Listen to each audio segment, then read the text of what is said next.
안녕하세요, 여러분. 오늘 제가 들려드릴 이야기는 정말 말하기도 어렵고 생각할 때마다 가슴이 아픈 일입니다. 하지만 혹시 비슷한 상황에 계신 분들께 도움이 될까 하는 마음으로 용기를 내어 이야기해 보려고 합니다. 제가 70살이 된 지금 평생을 믿고 의지해왔던 딸이 제 연금을 노리고 있었다는 충격적인 사실을 알게 되었거든요. 어떻게 이런 일이 벌어졌는지 처음부터 차근차근 말씀드리겠습니다. 저는 올해 70세인 홀아버지입니다. 아내를 일찍 여의고 혼자서 딸 하나를 키워왔어요. 딸 이름은 민정이, 지금 45살입니다. 어릴 때부터 참 착하고 말 잘 듣는 아이였어요. 공부도 잘했고 무엇보다 효심이 깊었죠. 아빠 걱정 마세요. 제가 아빠 모실게요.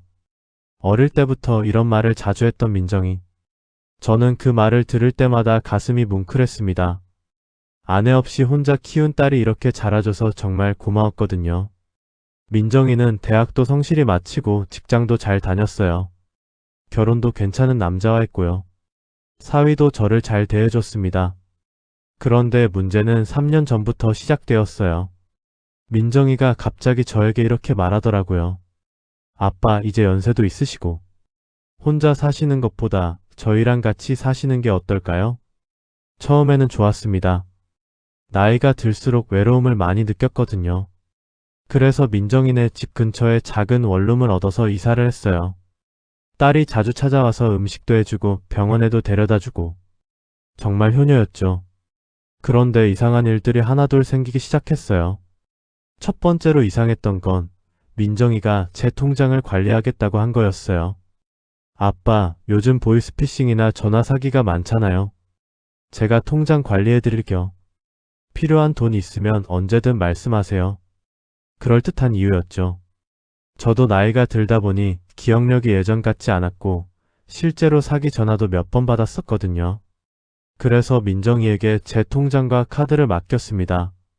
그 다음부터는 용돈을 받는 형식이 되었어요. 한 달에 30만 원씩 주더라고요.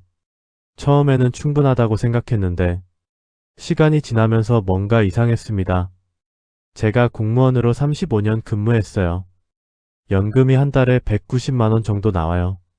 그런데 30만 원만 받고 있으니 나머지 160만 원은 어디로 가는 걸까요? 민정아, 혹시 내 연금에서 생활비나 다른 비용 빠지는 게 얼마나 되지? 아, 아빠. 원룸 월세도 있고 보험료, 병원비 등등 다 계산해서 드리는 거예요. 걱정 마세요. 그럴듯한 대답이었어요. 하지만 계산해봐도 뭔가 맞지 않았습니다. 두 번째로 이상한 점은 민정이의 생활 수준이 갑자기 높아진 거였어요. 예전에는 그저 평범한 직장인 가정이었는데 3년 전부터 갑자기 새 차를 샀더라고요. 수입차로 말이죠. 그리고 아이들 교육비도 엄청 쓰더라고요. 영어학원, 수학학원, 피아노, 태권도. 민정아, 요즘 살림이 넉넉해 보이네? 네, 아빠. 남편이 승진도 했고 제 월급도 올랐거든요. 그런가 보다 했죠. 딸이 잘 살면 좋은 거니까요. 하지만 의심이 들기 시작한 계기가 있었어요. 어느 날 민정이네 집에 갔는데 거실 테이블 위에 부동산 계약서가 놓여 있더라고요. 집을 하나 더 샀다고 하더라고요. 어머, 아빠 오셨네요. 이거 치울게요. 급하게 서류를 치우는 모습이 이상했어요. 왜 숨기지? 좋은 일인데. 그날 밤 잠이 오지 않았습니다. 뭔가 석연치 않았거든요. 결정적인 사건이 일어난 건 2개월 전이었어요. 제가 갑자기 응급실에 실려갔습니다. 심장에 문제가 생겼거든요. 다행히 큰 수술은 필요 없었지만 입원을 해야 했어요. 민정이가 병원에 와서 간병을 해줬는데 그때 간병비가 많이 든다고 하더라고요. 아빠, 간병인 쓰시겠어요? 아니면 제가 할게요. 아니다, 너 일도 있는데. 간병인 쓰자. 그럼 간병비가 하루에 12만 원이에요. 일주일이면 84만 원이고. 그때 문득 이런 생각이 들었어요. 내 연금으로도 충분히 낼 수 있는 돈인데 왜 민정이가 부담스러워하지? 민정아, 내 통장에서 뺏어 쓰면 되지 않나? 아, 그게 요즘 병원비나 약값으로 많이 나가서. 말을 흐리더라고요. 그날 밤 간병인 아주머니와 이야기하다가 충격적인 말을 들었어요. 어르신 따님이 참 효녀시네요. 그런데 요즘 자식들이 부모님 연금으로 자기들 살림 꾸리는 경우가 많아서 조심하셔야 해요. 무심코 던진 말이었겠지만 제 가슴에 비수처럼 꽂혔습니다. 퇴원 후 저는 은행에 가서 제 통장 내역을 확인해 봤어요. 민정이 몰래요. 그리고 충격적인 사실을 알게 되었습니다. 제 연금 190만 원 중에서 실제로 제가 쓴 돈은 한 달에 50만 원 정도였어요. 원룸 월세 35만 원, 용돈 30만 원. 나머지 140만 원은 모두 민정이가 가져간 거였습니다. 3년 동안 계산해 보니까 5,040만 원이었어요. 손이 떨렸습니다. 어떻게 내 딸이? 더 충격적인 건 민정이 명의로 된 적금 통장이 여러 개 있더라고요. 제 연금으로 매달 적금을 넣고 있었던 거예요. 그날 밤 민정이에게 전화를 했어요. 민정아, 아빠가 할 말이 있다. 내일 집에 와라. 네, 아빠. 무슨 일이세요? 내일 보면 안다. 다음 날 민정이가 왔을 때 저는 은행 내역서를 테이블 위에 놓았어요. 민정아, 이게 뭐냐? 민정이의 얼굴이 하얘졌어요. 아빠, 그게 3년 동안 내 연금 5천만 원을 가져갔다고? 이게 사실이냐? 아빠, 오해예요. 저는 아빠를 위해서. 아빠를 위해서? 내가 몰래 적금을 넣는 게 나를 위해서냐? 민정이는 한참 동안 말을 못하더니 결국 무릎을 꿇었어요. 아빠, 죄송해요. 왜? 왜 그랬냐? 처음에는 정말 아빠를 위해서 모아두려고 했어요. 나중에 아빠가 아프시면 병원비도 많이 들고. 그런데 우리 살림이 어려워지면서. 그래서 내 돈을 썼다고? 네. 아이들 교육비도 너무 많이 들고 집도 사고 싶었고. 죄송해요, 아빠. 그 순간 저는 정말 하늘이 무너지는 것 같았어요. 더 충격적인 사실은 그 다음에 알게 되었습니다. 민정이가 울면서 말하더라고요. 아빠, 사실 제가 직장을 그만뒀어요. 2년 전에. 뭐? 남편 월급만으로는 생활이 어려워서 아빠 연금으로 버티고 있었어요. 그러니까 2년 동안 저를 속이고 있었던 거예요. 직장을 다니는 척하면서 제 돈으로 생활하고 있었던 거죠. 그럼 새 차는? 아빠 돈으로 샀어요. 집도? 네. 아빠 돈으로 계약금 넣었어요. 모든 게 제 돈이었던 거예요. 제 연금으로 새 차 사고 집 사고 아이들 학원비 내고. 저는 그 자리에서 쓰러질 뻔했어요. 그 후로 며칠 동안 잠을 못 잤습니다. 평생을 믿고 의지했던 딸이 제 등골을 빼먹고 있었다는 사실이 받아들여지지 않았어요. 더 화가 났던 건 민정이가 저에게 30만 원 용돈을 줄 때마다 아빠 많이 드세요 라고 했던 그 말들이었어요. 내 돈으로 내게 용돈을 주면서 정말 기가 막혔습니다. 일주일 후 민정이가 다시 찾아왔어요. 눈이 퉁퉁 부어서 왔더라고요. 아빠, 정말 죄송해요. 돈 다 갚을게요. 어떻게 갚을 건데? 5천만 원을. 제가 다시 일하면서 너희들 살림도 내 돈으로 버티던 애가 뭘로 갚는다고? 민정이는 답을 못하더라고요. 그런데 정말 기가 막힌 일이 또 있었어요. 민정이 남편, 그러니까 제 사위가 찾아온 거예요. 아버님, 죄송합니다. 민정이가 잘못했어요. 자네도 알고 있었나? 사위의 침묵이 답이었어요. 부부가 공모해서 제 돈을 가져간 거였죠. 아버님, 저희가 다 갚을게요. 시간을 좀 주세요. 얼마나? 5년? 아니, 3년 정도면. 저는 웃음이 나왔어요. 쓴 웃음이었지만 자네들이 내 돈으로 산 집 팔면 되지 않나? 그게 대출도 있고 결국 자기들 재산은 지키고 저에게만 시간을 달라는 거였어요. 그날 밤 저는 심각한 결정을 내렸습니다. 더 이상 민정이에게 제 재산을 맡길 수 없다는 생각이 들었거든요. 다음날 바로 은행에 가서 통장을 찾아왔어요. 그리고 새로운 계좌를 만들었습니다. 민정이가 모르는 계좌로요. 민정이에게 전화했을 때 목소리가 아빠, 통장을 왜 가져가셨어요? 내 돈이니까. 아빠, 그럼 저는 어떻게 해요? 너는 왜 내가 책임져야 하냐? 아빠가 저를 키워주셨으니까. 그 말을 들은 순간 정말 화가 머리끝까지 올라왔어요. 내가 널 키워준 게 내 연금을 가져갈 이유가 되냐? 내가 나를 부양할 의무가 있다면 내 돈으로 해라. 내 돈 갖다 쓰고 부양한다고 하지 마라. 그 후로 민정이와는 연락이 끊어졌어요. 처음 한 달은 자주 전화가 왔어요. 울면서 용서해달라고, 다시는 그러지 않겠다고. 하지만 저는 더 이상 믿을 수 없었어요.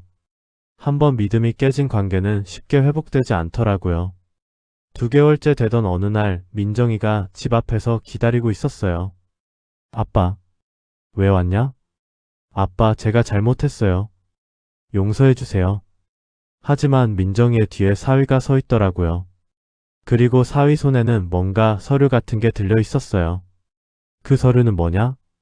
사위가 주춤거리며 말했어요. 아버님, 이거 재산분할에 관한 서류인데요. 재산분할? 아버님 재산을 미리 민정이에게 증여하시면 나중에 상속세도 절약하시고. 그 순간 저는 깨달았어요. 얘들이 진짜 노리는 게 뭔지를. 제 연금만이 아니라 제 전 재산을 원하고 있었던 거예요. 당장 집에서 나가라. 아버님, 나가라고. 다시는 오지 마라. 그날 저는 정말 화가 많이 났어요. 어떻게 이럴 수가 있을까 싶어서. 그 후로 정말 연락이 끊어졌어요. 가끔 문자는 오지만 답장하지 않아요. 지금 저는 혼자 살고 있어요. 외롭긴 하지만 속는 것보다는 낫다고 생각해요. 여러분, 제가 왜 이야기를 하는지 아세요? 요즘 저처럼 자식들에게 속는 노인분들이 많다고 해요. 자식이니까 믿었는데 알고 보니 부모의 재산만 노리고 있었다는. 물론 모든 자식이 이런 건 아니에요. 진짜 효자, 효녀들도 많죠. 하지만 조심해야 해요. 제가 후회되는 건 진작 눈치챘어야 했다는 거예요. 민정이 생활 수준이 갑자기 높아졌을 때, 제 용돈이 턱없이 적을 때, 그때 의심했어야 했는데 딸을 믿는다는 이유로 눈 감아 버렸어요. 가장 힘든 건 배신감이에요. 제가 민정이를 얼마나 사랑했는데, 아내 없이 혼자 키우면서 얼마나 애썼는데, 그런 딸이 제 등골을 빼먹고 있었다니. 밤에 잠 못 이룰 때가 많아요. 과연 내가 민정이를 잘못 키웠나 싶어서. 하지만 이제는 체념했어요. 민정이는 이제 제 딸이 아니라고 생각해요. 적어도 제가 생각했던 그런 딸은 아니었던 거죠. 요즘은 가끔 복지관에 나가서 다른 어르신들과 이야기해요. 비슷한 경험을 가진 분들이 생각보다 많더라고요. 한 할머니는 아들이 자기 집을 팔아서 자기 사업 자금으로 썼다고 하시고, 다른 할아버지는 손자 교육비 명목으로 2천만 원을 내줬는데 알고 보니 아들이 주식 투자를 했다고 하시더라고요. 모두들 한결같이 하시는 말씀이 자식이니까 믿었는데, 예요. 지금 저는 제 남은 인생을 어떻게 살아야 할지 고민 중이에요. 민정이와 화해를 해야 할까요? 아니면 이대로 인연을 끊어야 할까요? 솔직히 말하면 가끔은 민정이가 그리워요. 나쁜 일을 저지르긴 했지만 어쨌든 제가 키운 딸이니까요. 하지만 또 속을까 봐 무서워요. 한번 속인 사람은 또 속인다고 하잖아요. 여러분은 어떻게 생각하세요? 부모 자식 간에 돈 문제로 이렇게 틀어져도 되는 걸까요? 효도라는 이름으로 부모 재산을 가져가는 건 정당한 걸까요? 저는 아직도 답을 찾지 못했어요. 하지만 한 가지 확실한 건 앞으로는 제 재산 관리를 스스로 할 거라는 거예요. 나이가 들어서 판단력이 흐려질 수도 있지만 그래도 남에게 맡기지는 않을 거예요. 특히 가족이라고 해서 무조건 믿지는 않을 거고요. 여러분도 조심하세요. 아무리 가까운 사이라도 돈 문제만큼은 명확히 해두시는 게 좋을 것 같아요. 마지막으로 하고 싶은 말이 있어요. 제가 이런 이야기를 하는 이유는 누군가를 비난하려는 게 아니에요. 그냥 저와 비슷한 상황에 계신 분들이 조금이라도 도움을 받으셨으면 하는 마음이에요. 부모와 자식 사이에도 선을 지켜야 한다고 생각해요. 사랑한다고 해서, 가족이라고 해서 무엇이든 용서되는 건 아니니까요. 지금도 가끔 민정이에게서 문자가 와요. 아빠 잘 지내세요? 아빠 보고 싶어요. 아빠 용서해주세요. 하지만 답장하지 않아요. 뭘 답장해야 할지 모르겠어요. 언젠가는 용서할 수 있을까요? 다시 예전처럼 지낼 수 있을까요? 모르겠어요. 시간이 해결해줄 문제인지. 그런데 이야기에는 아직 끝이 아니에요. 더 충격적인 진실이 숨겨져 있었거든요. 한 달 전에 우연히 만난 민정이 고등학교 동창에게서 들은 이야기예요. 그 친구가 저를 알아보고 인사를 해주더라고요. 아버님 안녕하세요. 민정이 친구 수연이에요. 아, 그래요. 민정이 어떻게 지내나요? 그게 아버님께서 모르실 것 같아서 말씀드리는 건데 민정이가 요즘 다른 사람들한테 아버님이 치매 초기라고 말하고 다니던데요. 순간 머리가 띵했어요. 뭐라고요? 네. 그래서 아버님 재산 관리를 자기가 할 수밖에 없다고, 아버님이 판단력이 없어서 돈 관리를 못 하신다고. 그제서야 모든 퍼즐이 맞춰졌어요. 민정이가 제 주변 사람들에게 제가 치매라고 거짓말을 하고 다녔던 거예요. 그래야 자기가 제 돈을 관리하는 게 당연해 보이니까요. 그날 바로 동네 병원에 가서 치매 검사를 받았어요. 물론 결과는 정상이었죠. 의사 선생님이 말씀하시더라고요. 어르신, 인지 능력도 정상이시고 기억력도 나쁘지 않으세요. 왜 갑자기 치매 검사를 받으려고 하세요? 제 딸이 제가 치매라고 소문을 내고 다닌다고 해서요. 의사 선생님의 표정이 심각해지더라고요. 혹시 재산 문제와 관련이 있나요? 네, 그런 것 같아요. 요즘 이런 경우가 종종 있어요. 부모님을 치매나 정신적 문제가 있다고 몰아세워서 재산을 가로채려는, 조심하셔야 합니다. 그 말을 들으니 정말 소름이 돋았어요. 더 놀라운 건 그 다음 주에 일어났어요. 폭지사 한 분이 저희 집에 찾아온 거예요. 어르신 안녕하세요. 구청 복지과에서 나왔습니다. 무슨 일이세요? 어르신 따님께서 신청서를 내셨는데요. 어르신이 치매 증상이 있으셔서 돌봄 서비스가 필요하다고. 정말 어이가 없었어요. 민정이가 구청에까지 제가 치매라고 신고를 한 거예요. 제가 치매라고요? 누가 그랬나요? 따님께서 그러시던데. 어르신 혹시 기억력에 문제가 있으신가요? 전혀 없습니다. 오히려 지난주에 병원에서 치매 검사를 받았는데 정상이라고 나왔어요. 복지사분도 당황하시더라고요. 그럼 이 신청서는 어르신 의사와 관계없이 접수된 건가요? 그런 것 같습니다. 그 자리에서 복지사분께 병원 검사 결과지를 보여드리고 신청을 취소해달라고 했어요. 그날 저녁 정말 화가 나서 민정이에게 전화를 걸었어요. 민정아, 나랑 얘기 좀 하자. 아빠? 오랜만이네요. 구청에 내가 치매라고 신고한 게 너지? 대답해라. 아빠. 그게 친구들한테도 내가 치매라고 말하고 다녔다며? 아빠, 그건 오해예요. 오해? 뭐가 오해야? 너는 내가 정말 치매인 줄 알고 그랬나? 아니면 알면서도 거짓말을 한 거냐? 한참 동안 침묵이 흐르더니 민정이가 작은 목소리로 말했어요. 죄송해요, 아빠. 왜? 왜 그랬냐고. 사람들이 왜 아빠 돈을 내가 관리하냐고 물어봐서. 그래서 정말 기가 막혔어요. 자기 변명을 위해 아버지를 치매 환자로 만든 거예요. 민정아, 너는 정말 내가 키운 딸이 맞냐? 아빠, 내 돈 훔친 것도 모자라서 이제는 내가 정신병자라고 소문까지 내고 다니냐? 아빠, 정신병자라고 말한 적 없어요. 그냥 기억력이 조금.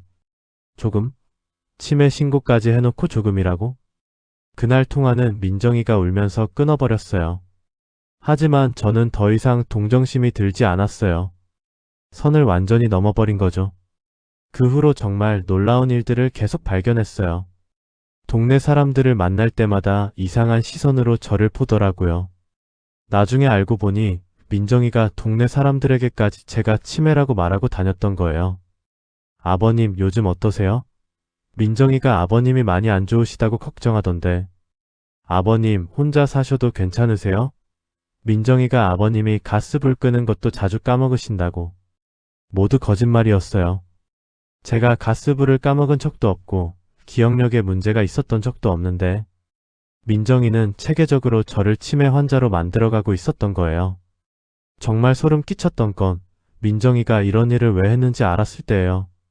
나중에 민정이 남편 제 사위한테서 들은 이야기인데 아버님 사실 민정이가 아버님을 요양원에 보내려고 했어요.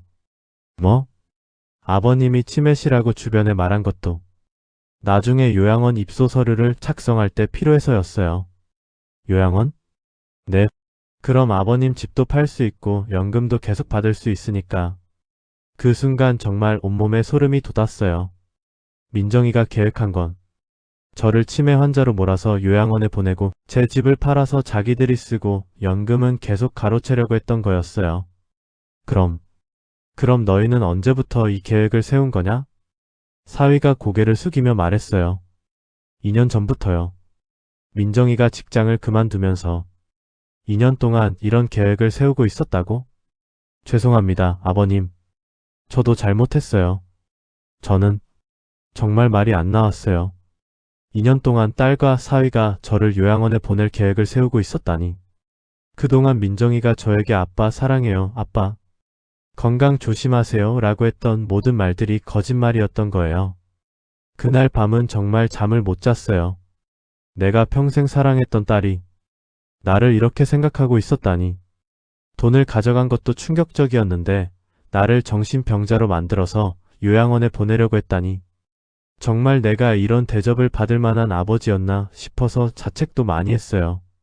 하지만 아무리 생각해도 저는 민정이에게 잘해줬어요. 못해준 게 있다면 더 많은 돈을 못 벌어다 준 것 정도? 그런데 이런 식으로 보답을 받다니. 지금도 가끔 민정이에게서 연락이 와요. 아빠 미안해요. 정말 잘못 생각했어요.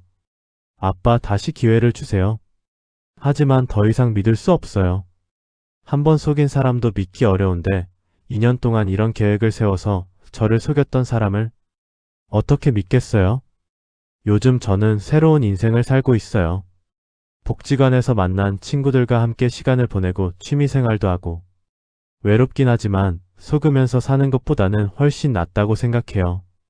그리고 제 재산 관리도 철저히 하고 있어요. 통장도 여러 개로 나눠서 관리하고 중요한 서류들도 안전한 곳에 보관해두고 다시는 누구에게도 속지 않을 거예요. 여러분 정말 조심하세요. 아무리 가까운 가족이라고 해도 돈 문제만큼은 명확히 해두세요. 그리고 만약 가족이 여러분을 치매나 정신적 문제가 있다고 말하고 다닌다면 즉시 병원에 가서 검사를 받아보세요. 저처럼 당하기 전에 미리 대비하시길 바라요. 마지막으로 민정이에게 하고 싶은 말이 있어요. 민정아, 내가 이 영상을 볼지는 모르겠지만 아빠는 정말 실망했다. 돈을 가져간 것도 용서할 수 있었어. 하지만 아빠를 치매 환자로 만들어서 요양원에 보내려고 했던 건 정말 용서할 수 없다. 그게 내가 아빠한테 배운 효도냐? 앞으로는 연락하지 마라. 아빠에게 딸은 없다.